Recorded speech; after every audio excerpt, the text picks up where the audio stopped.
अगर मैं आपसे पूछूं कि भारत में राजतंत्र है या लोकतंत्र, तो आप कहेंगे कि लोकतंत्र। लोकतंत्र उसे कहते हैं जिसमें जनता द्वारा चुने हुए प्रतिनिधि राजा कहते हैं। राजा अर्थात प्रधानमंत्री। भारत में प्रधानमंत्री कहते हैं, कई जगहों पर राष्ट्रपति भी कहते हैं। और राजतंत्र उसे कहते हैं जिसमें राजा का बेटा राजा बनता है और उसमें जनता द्वारा कोई चुनाव नहीं होता है। अब वो दिन दूर नहीं जब भारत में भी राजतंत्र लागू हो जाएगा, क्योंकि जो भी पार्टियां सरकार बनाती हैं वो हटने का नाम ही नहीं लेती।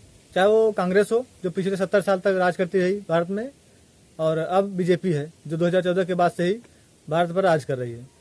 जब कांग्रेस की सरकार थी तब उन पर यह आरोप था कि जब बैलेट पेपर से चुनाव होता है, जब जहां पर उनकी हार होती थी वहां पर वो बैलेट मशीन में पानी डाल देते थे, जिससे वहां पर दोबारा चुनाव होता था और मौका मिल जाता था उन्हें जीतने का। जब से बीजेपी की सरकार आई है तब से उन पर यह आरोप है कि ईवीएम से जो चुनाव होता है वो ईवीएम में गड़बड़ी की जाती है।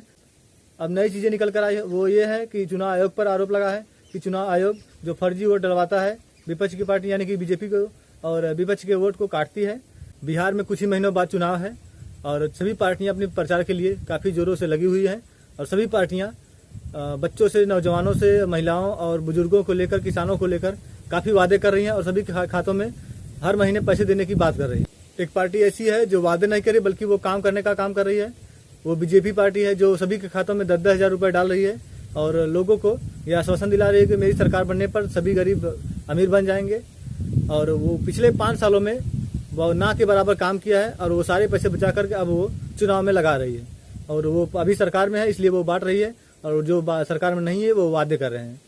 मुझे उम्मीद है कि बिहार में सरकार बदलेगी और मुझे ऐसा लगता है कि भारत के सभी राज्यों में हर 5 साल बाद सरकार को बदल देनी चाहिए। मेरा ये मानना है कि भारत में होने वाले सभी चुनाव, चाहे वो छोटे हो या बड़े, सभी चुनाव के लिए एक परीक्षा का पैटर्न लागू किया जाए। जो भी उस परीक्षा को पास करेगा वही प्रतिनिधि के लिए योग्य होगा।